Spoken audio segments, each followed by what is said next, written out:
Hello and welcome back to the Ambassadors of Gaming.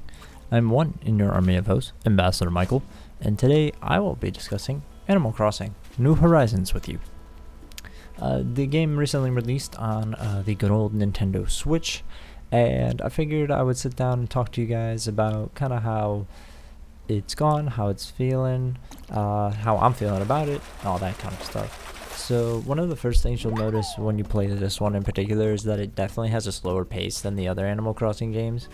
It definitely is meant to be played over a course of days, months, versus being beaten in like a week or so.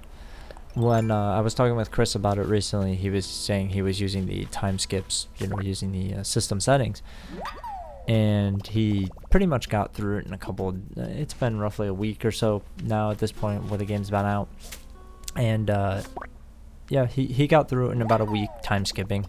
I've been playing it traditionally and I'm pretty far behind him, so you can probably get to where he's at and beat it in quotes by like 2 weeks, a month, depending on if you're playing every day and how long you're playing and all that kind of stuff. So regarding playtime and regarding the slower pace, it really is the foundation for this game. Playtime can really be what you want it to be, but I really think that you end up getting the most out of this game when you play it for just a few hours a day, like 2-3 hours, because any more than that you're really just grinding to get money, which you can use to pay off your house, but obviously no matter how hard you grind, at some point you'll hit that time barrier.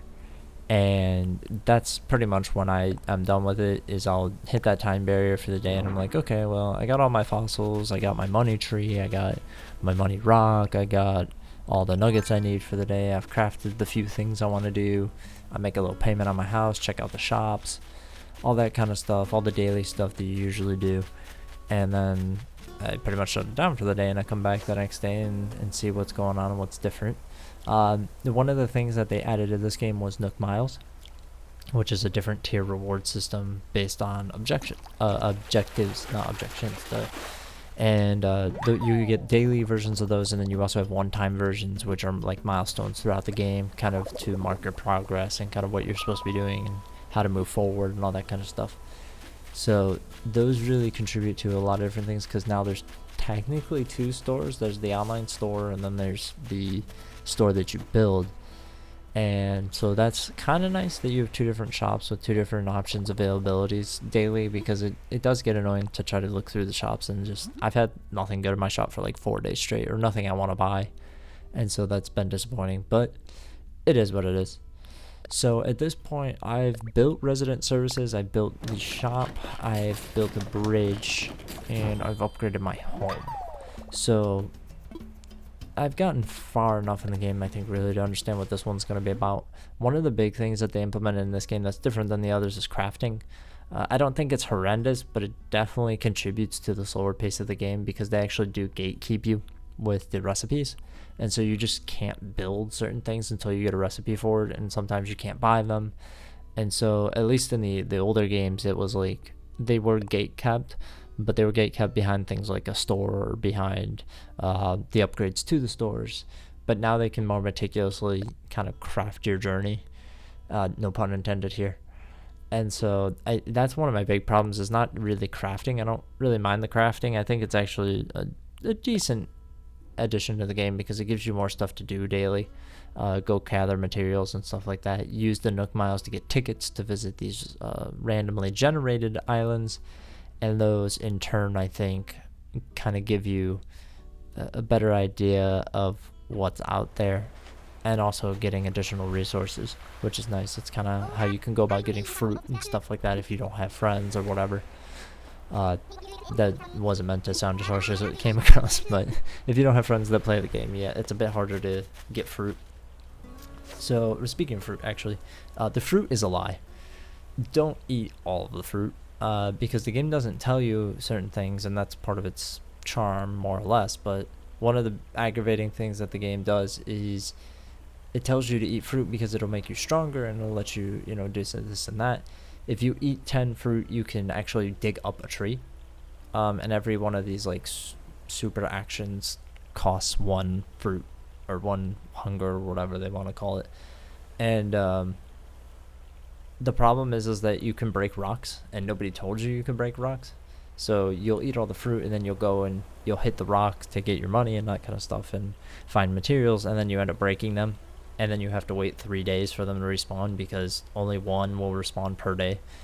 So that's super annoying. So don't eat the fruit unless you're like going hunting for fishes and like bugs and stuff. I think it does increase your chances of doing that, but other than that, it's not really beneficial for you to do so. Uh, Regarding that, the monotony of the game is really what I found to be the most interesting and the most relaxing. Really, this dropped in the middle of the American quarantine right now, in case you're watching this at a later time during the COVID crisis. So it dropped at a time where we're all kind of at home anyways, and so we need things to keep us busy and keep us entertained while we can't go outside. And so I think this is about the best time it can be for this type of game to come out and give you something to do on a daily basis. And so overall, I'm enjoying it a lot. This footage was actually from my wife playing. She was originally kind of down on the game, but she got her hands on it for a little bit, and as you can see, she is enjoying it quite a lot. And so I think it's appeal to people outside of the traditional gamers. Interesting as well, I've had colleagues of mine at work that have said, oh, this looks really cute, and I'm gonna go get a Switch and I want to get this game. Obviously it's hard to come by a Switch right now with the crisis, and everybody apparently went and bought Switches for the kids, I assume, or themselves. And so I think this is a broader appeal game, and I obviously have friends, Adam and I discussed it, and he's like, I don't really get it, it's boring. And which is, I think, kind of funny, because Adam likes games like that Jurassic Park game where you're managing the park, and I tend to find those games to be very boring and tedious and all that, but it's just a personal preference thing. So I think for the average person, if you want something that's not dull, but something that's fun and relaxing, you can just kind of get through it in a couple hours a day. You don't really have to binge it. It's reasonable, and it allows you to kind of have something to look forward to in a game. And I know we make fun of dailies and stuff like that with these live services and stuff, but Animal Crossing does it in a way that I think is fair versus the hard gatekeeping in a lot of those types of games. So the last thing I want to end on is visually. As you can see, its art style retained. It does look a lot better than previous games, but the art style is still kind of weird, so it dulls it down a bit. But the water really looks great. You're not seeing it right now, but we had just done a bunch of fishing a little bit ago, and the water in this game looks incredible. That's one of the biggest jumps I think in this generation, is like texture and lighting. Looks really good in a lot of these games now, and even in this game in handheld, the water looks incredible. The texture looks really good. The reflections look really good. I like how the tree leaves move in this game as well. Visually, I just think they did upgrade it a lot, and there's a lot going on here that's interesting. So I'll leave it at that. I think, as always, Daryl has done us the huge favor of collecting screenshots and all that kind of stuff. So we got the screenshot bonus round for you all. And until next time, I'm Ambassador Michael. I would like to hear what you have to say about Animal Crossing, whether or not you've been playing it, whether or not you are enjoying it. And of course, if you could like, share, comment, or subscribe, we would appreciate all of those things as we continue to try to climb the algorithm and prove our worth. We must prove our worth to the algorithm on a regular basis. So until next time, friends, I'm Ambassador Michael. Thank you for checking out our video, and maybe we will see you in Animal Crossing. Goodbye.